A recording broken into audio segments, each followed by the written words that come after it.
What's the audio like? Are we? You can hear it all. Testing, absolutely. 1, 2. Yeah, there's not enough Fab. ambient Here we noise are. to be a hindrance. Not enough Fleetwood Mac to hinder our progress here.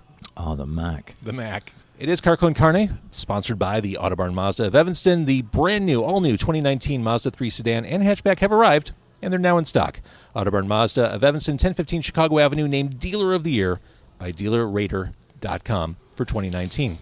I'm James Van Osdell, sitting across from poet, musician, raconteur, a vision on the silver screen, songwriter, hero, muse, Robyn Hitchcock. It's car con carne. Let's eat in the car. It's car con carne. And now here's the star of our show, James Van Osdell.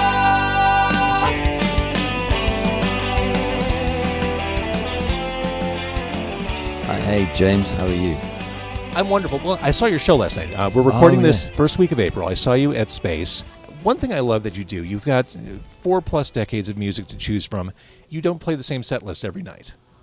No.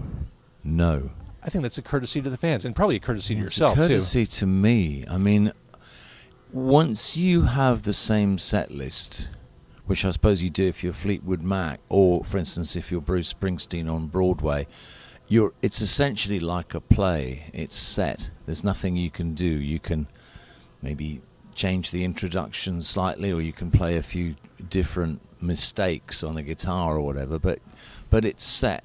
Mm-hmm. It's the same as going and, in a way, like, going and doing Macbeth or King Lear or The Cocktail Party or whatever. It's a play. That's it. The drama.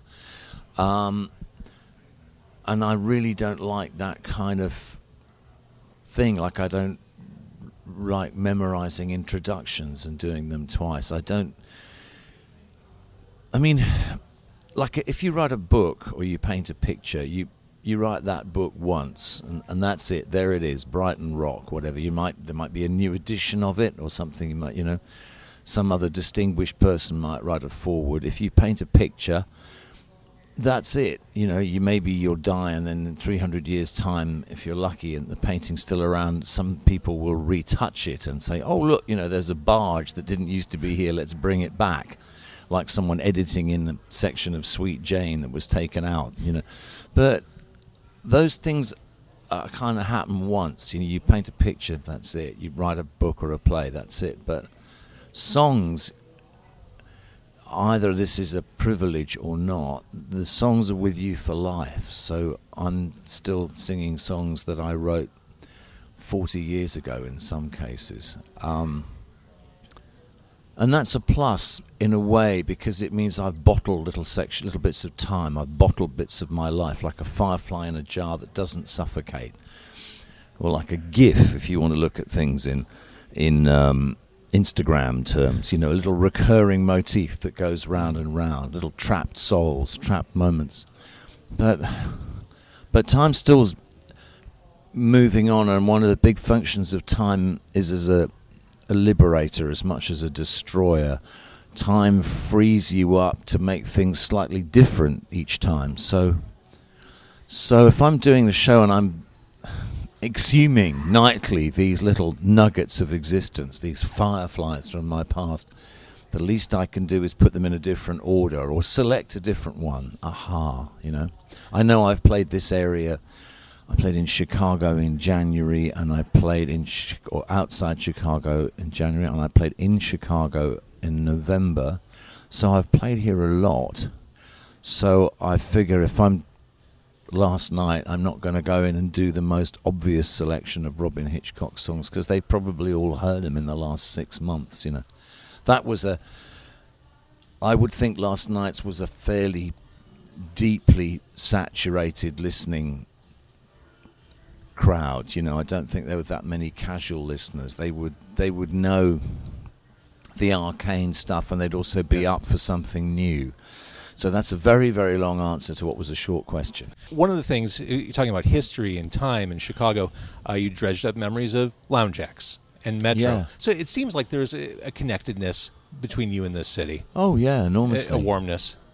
Chicago was the first place I played in the States outside of New York. So this goes back to 1985, and I think I played the Metro in the summer, and maybe I played the Vic in the winter with the Egyptians. Yeah. So this was Fegmania? This was Fegmania and Gotta Let This Hen Out, so a long time ago, yeah. Which was, I think, when I first discovered you. And I remember, here's something interesting. I mean, I think Robyn Hitchcock means so many different things to so many different people. For me, my first connection with Robyn Hitchcock, I think that's when I started to understand what was then referred to as alternative music. A friend just sat me down and said, "You've got to listen to this guy. He's like John Lennon for the rest of us."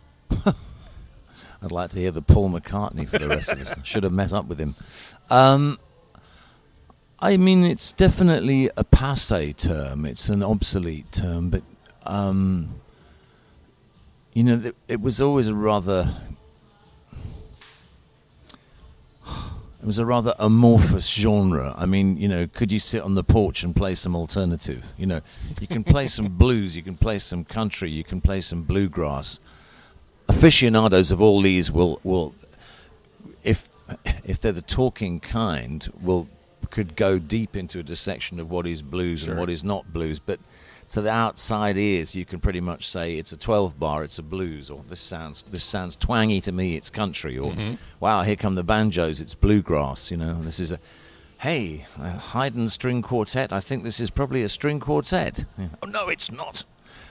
I mean, but alternative, what could you say? There was no definition of an alternative sound. There were acts that were part of it. There were acts that came out of it very large, like REM, and people like The Cure and stuff. REM, very early and very vocal fans of Robyn Hitchcock. They were very supportive. They were very helpful, and they soared a long way above the alternative marsh, if you like. And then there were people like the Replacements and the Violent Femmes, and people like Jonathan Richman and myself, who just happened to come along at the time, and are now probably just known as characters. You define Jonathan Richman as, well, Jonathan Richman's like Jonathan Richman, and you'd probably say the same about me, But then we were always solo acts as opposed to REM or the Replacements or that. But it's that time, 10,000 Maniacs, and then people who were actually pop stars like the Psychedelic Furs and the Pretenders, and the B-52s also were put into that genre. Yeah. And now, what do we all have in common? We all sound quaint. Some of us probably get bigger royalty checks than others, and probably some of us have got larger alimonies to pay off than others, or medical bills, Speaking of Psychedelic Furs, did you talk to Richard Butler about The Ghost in You? Do you know what his response was to that? Because I think it's one of your more gorgeous covers. I've never talked to him about it. I've played it quite often live, and I opened for the Psychedelic Furs at Thalia Hall a couple of years ago, and then I did my own show there last November. I enjoy the Furs because their fireflies are very carefully bottled. They are frozen moments in time which come alive. They sound and kind of look exactly like they did nearly 40 years ago. They're the Paul McCartney school of, this is what you loved, this is how it sounded, here it is, and hey, I look much the same, whereas Bob Dylan is, you can see the passage of time, you can just see the years between when he first wrote Like a Rolling Stone and what it is now. And like many people, I prefer the original, but I suppose you can say whatever you think of it. You just say, well, the paint never dried on Bob Dylan's compositions. In a way, he kind of gainsays what I said to begin with. You kind of write something once and it's there. In a way, his songs are endlessly fluid. They obviously appear not to be finished from the way he sings them. Yeah. You talked last night about the carcass of the music industry. Oh, yeah. You've seen everything at this point. I mean, you've had the major label ride. You've been independent. What is it like to be you, Robyn Hitchcock, as a touring recording artist in 2019, with all you've encountered and seen along the way, all the detritus left in the wake of the industry?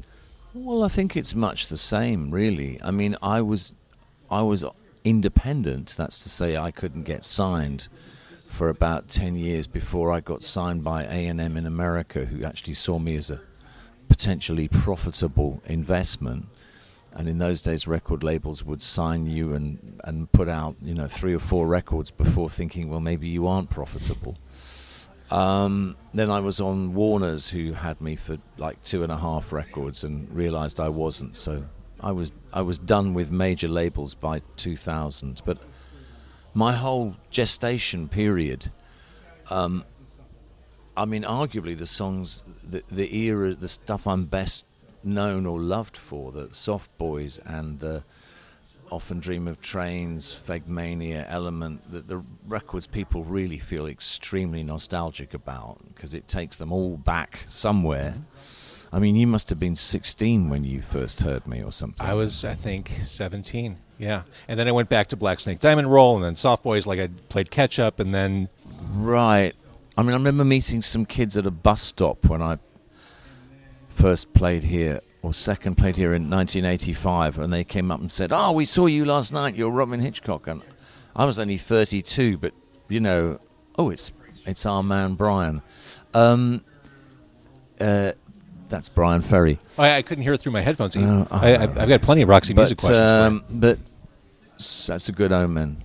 But I remember these covered this. This is more than this. Yeah, I remember these guys coming up to me and saying they'd been to the show, and I said, "Whoa, you look young. How old are you, young man?" And the guy said, "I'm 16." And I said, "Blimey, I'm twice your age, Talking about the A&M catalog, and for a lot of people, that was an entry point. Globe of Frogs, all the respect, that whole era, but it's not available digitally. It's not available at all because it's only available through Universal. A&M was an independent label when I signed to them in 1987. 2-3 years later, they were absorbed by Polygram. A few years after that, Polygram was absorbed by some whiskey manufacturing company or something, and then the whole thing was swallowed by Universal. So my A&M masters all belong to Universal Music, and it is to them that those questions should be directed. It's frustrating. I have no control over them. All I can say is that those records are widely available, and the chances are, if you're even asking about them, you have them on some format. I'm not going to make any money on it or lose any. If you want to rip it from somewhere, rip it. Rip your old copy. If those records did come out now, I wouldn't make any money off them, so I'm not really that bothered. The independent stuff, the stuff that I own, up to Element of Light, and then my album I from 1990. Those are things that I and the people I was involved with get royalties for, so I'm happy to direct you to those. Or the listener. Speaking of that, it was lovely to hear Queen Elvis last night as a show. Oh, that's always fun to do with Emma, yeah. Are you always reading? I get the sense that someone with your academic background and just the way you communicate, I feel like you've probably always got your face in a book. Not enough. I spend too much time on social media, although I've disconnected from Twitter now. But I read books, but I don't necessarily read challenging, provocative books. They might just be crime novels or Julian Barnes or something. What I do find is it's quite hard to read the classics. I know I'm never going to read Moby Dick or War and Peace. I can't even take Joseph Conrad. Dickens is hard work simply because the language has changed. I mean, you need a guide to read Shakespeare. It's there, it's in English, but you really need to go to a class. You can't just sort of flick open Titus Andronicus and go, "Oh, hey-ho, I see what's going on here." Even the plays that I studied, I would have to probably study again. A good production of Shakespeare, and you can kind of get what's going on. Emma and I went to, I think it was As You Like It or something in London, and they had a bar, and I've never drunk to Shakespeare before. Oddly enough, I really enjoyed it. By the third glass of Lady Petrol, I was just deep into it. That I don't know what it was. The words sort of swam into focus. Maybe I was relaxed enough. Maybe you need to be drinking to take those plays in, and then suddenly the language is sort of swarms at you, just squirms at you off the stage. What a beautiful way to put things. So I would say, if you're still I'm allowed to drink, maybe just take a bottle of wine and go and see a play, Shakespeare play. But I wish I was more literate. But I don't have the patience.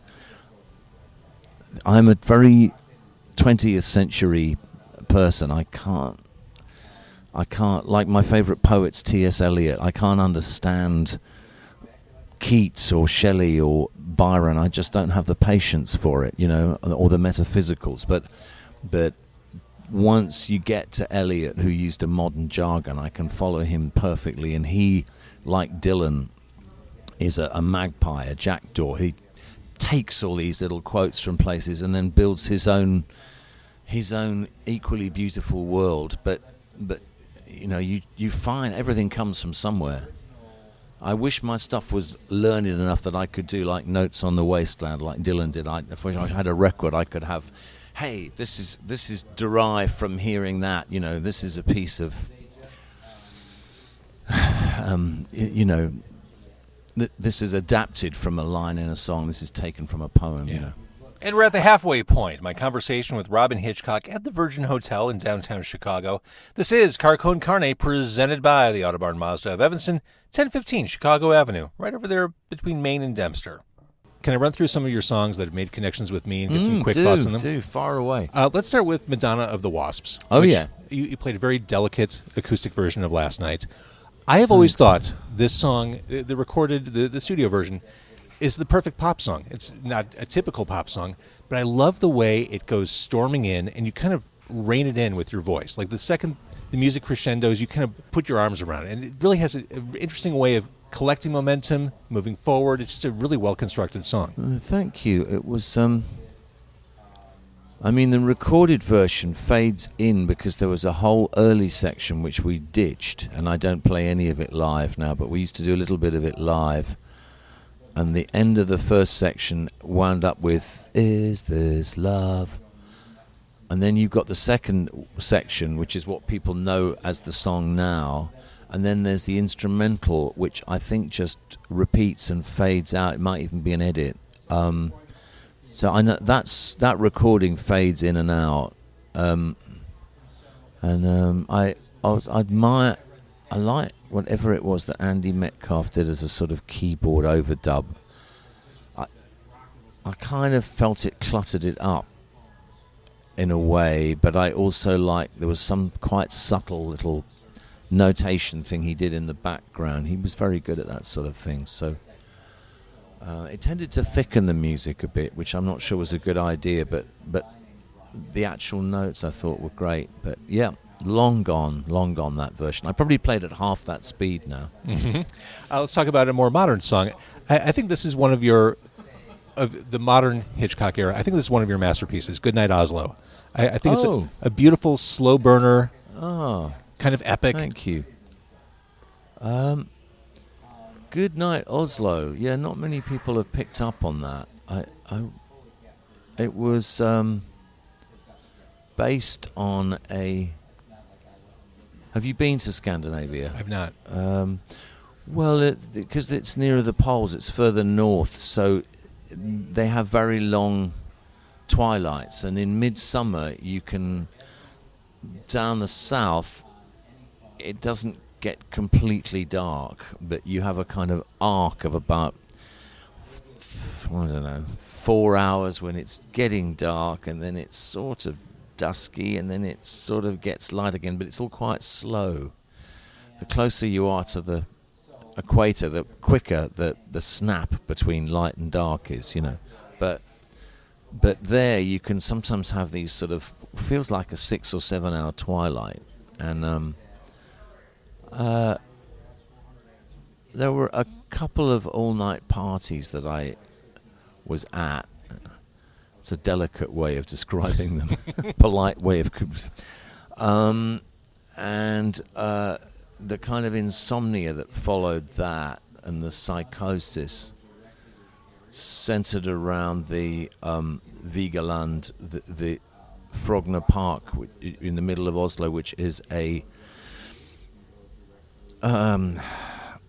this artist Vigeland in the 40s. I mean, right around the time the Germans invaded, but I think he might have done it just before they got there. But he sculpted all these grey stone characters, human characters, slightly larger than life, but they almost looked like actual people. They were very naturalistic, a bit like the H.P. Lovecraft story where the wax museum is actually real people covered in wax, as if there were real, dead people in there. It's as if Vigeland has trapped all these grey, writhing souls. There'll be an old man.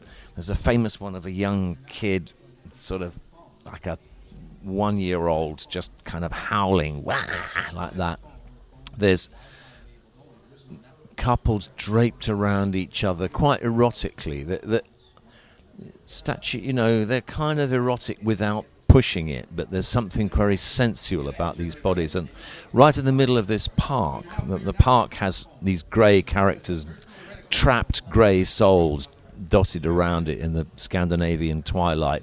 Right in the centre is the monolith, which is a tower, a sort of almost like as if a cigar tube has been filled with little grey people and tapped out, and there they are. It's about I don't know, maybe 150 feet high, and it's made entirely of writhing grey people.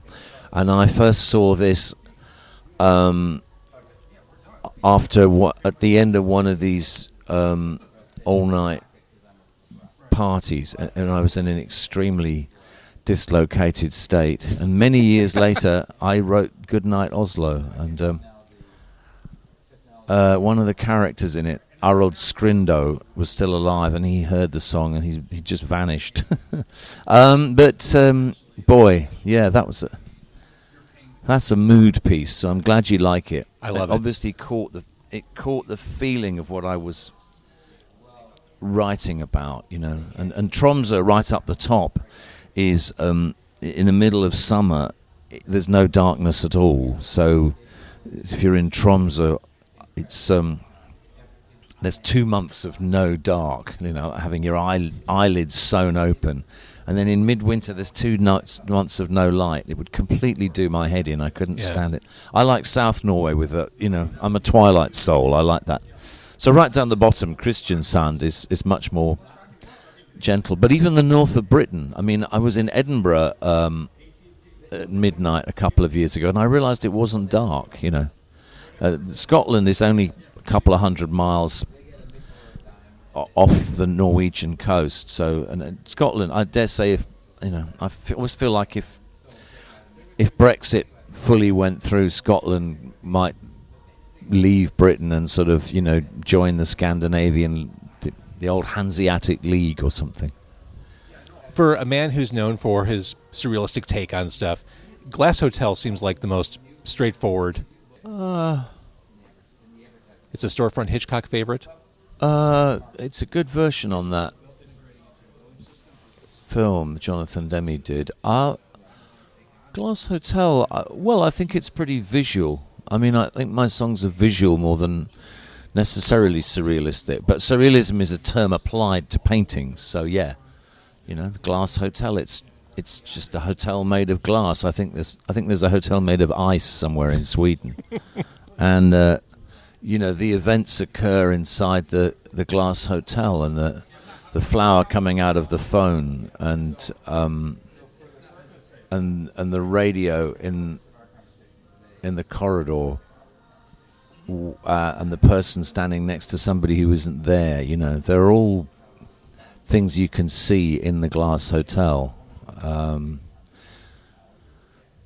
And then the fact that there is only ever one moment, despite the fact that we are history must have got us here, and destiny will remove us. They both end in Y. But meanwhile, you're just here. Let's jump much more current. Time Coast on the most recent album is one of my favorites. Oh, thanks. It sounds like a just very jangly 60s psychedelia flavored song. I mean, it's great hook. Thanks. I mean, that's what my whole career, when I have basically sort of 2.5 settings. One of them is Revolver by the Beatles, and I suppose the other one is probably just acoustic. And I make quite quiet records. I often dream of trains. The Man Upstairs are all drum-free, acoustic guitar driven, and then I'll do my sort of jangle pop ones from the Soft Boys' Underwater Moonlight up to the Robyn Hitchcock record, which was very much that template with Brendan Benson saying, could you make a record like that, like he imagined the Soft Boys were. So we did that, and Time Coast has that. Yeah, you and Brendan Benson are both raconteurs. I mean, he is he's natural raconteur. He's in the Raconteurs with Jack White. Yeah, they're making a new record now. Excellent. So Time Coast has got that element, and it's set, and it's another kind of aiming at Revolver and missing, which is really that's my technique, my shtick has been to aim at Revolver and miss, because it means you're aiming high. So, even though you're not going to actually write Revolver, for a variety of reasons, you're going to get your dart in a good part of the board, if that's what you want to do. And I've made no bones about that since I first appeared with the Soft Boys in 1977-8. That's what I was trying to do. It's a genre of music, like taking it back to the beginning of this conversation, like blues or like country or like bluegrass or like reggae or ska. I'm not quite sure what this genre is. People call it psychedelic, or they call it classic pop, or they, spangle rock, or whatever it is. But it's a lot of what I do is in that genre, and it's with that lyrical outlook. If you like the Beatles from 1966 to 1968, and you like Bob Dylan from 1965 to 1968, again, you will probably, what I do will make sense. You may not like it, but you'll understand where it's coming from. And that's the genre I work in. It's a long, obsolete genre. It's like somebody deciding to play bebop, now. Yeah, man, I've got this new kind of jazz called bebop. Ha! They're going to dig it. The kids are going to love this. All right, so one more song I want to float by you. Speaking of the Beatles, let's talk about Beatle Dennis. Let's talk about Flesh Number 1. Oh. Which, this to me, Robyn, this is one of the more beautiful sounding songs you've ever written. Well, thank you. It was actually quite a throwaway, really. It was, what made it was Peter Buck. It was the first time I'd ever played with him, and I was making some demos in North London, and REM were making one of their many trips to Britain. I think they were recording with Joe Boyd, and I met Peter on their previous trip. So this was like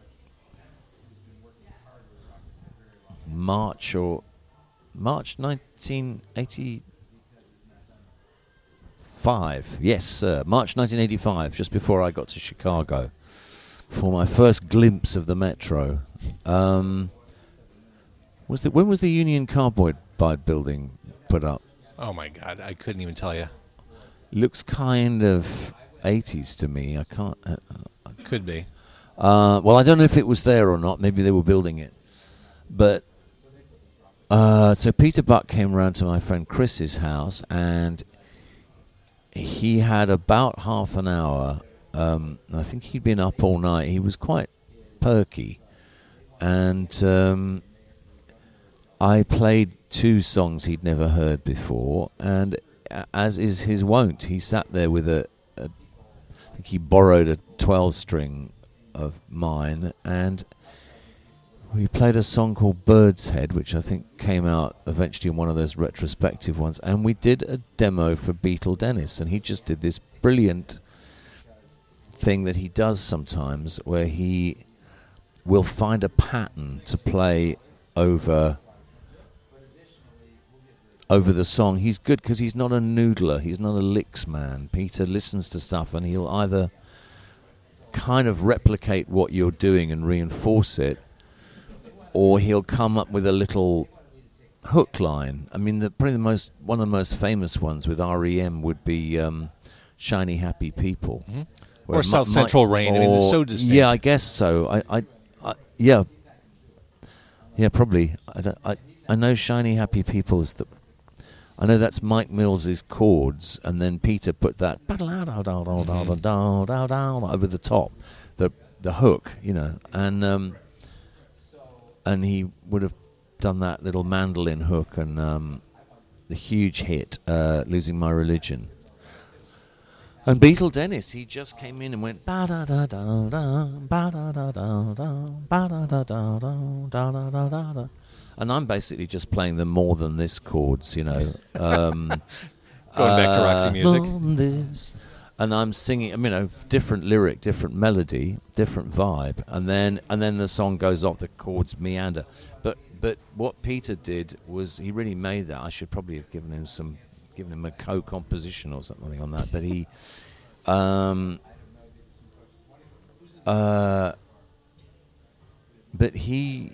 really, I thought, made that song, and I don't play that unless I've got somebody to play that. There's nothing, the song is incomplete. That's why I never play it if I have somebody else playing that melody line. But I think that's the thing, that the most striking example of what Peter can add to a song, certainly one of mine. It's fantastic. All right, Robyn Hitchcock, you are a delight. You're a musical hero. Oh, well, it's very sweet of you, James. I'm glad we were able to do it. Me too. And I'm so glad I saw you again last night. And we love you here. Well, I love being here. I love playing in Chicago. It's always been good. It's since way back in 1985. It's always been great to play here. This is up there with New York and San Francisco as, oh my God, this is one of the gigs. It's a special. Yeah. It's the Chicago night. Right. So I don't think I've got any more shows booked here this year, but I would aim to come back and do some more next year, and I'll let you know. But that's all we can ask. I totally love it. And as we're sitting here in the Virgin Hotel, we're on the second floor of the Virgin Hotel. Oh, yes. And we're overlooking the L train. This is not a train you would dream about. You would not often dream of the L train in Chicago. I could easily dream of it, because the L train here on Lake and Wabash, actually, it comes towards you and then it curves round and goes away again. I've never been anywhere where you've had a view of a train constantly turning a corner. It's coming at you and then it goes away again. It's quite a tease. And I think it also sets off the street corner rather beautifully. It does. See, I have insider's knowledge. I know that inside it probably smells like pee, and that taints my view of the aesthetics, my overall visual sense. Well, to worry about one's appearance is bourgeois, but it's always best to smell good. Excellent. Robyn Hitchcock, thank you. Thanks for having me, James.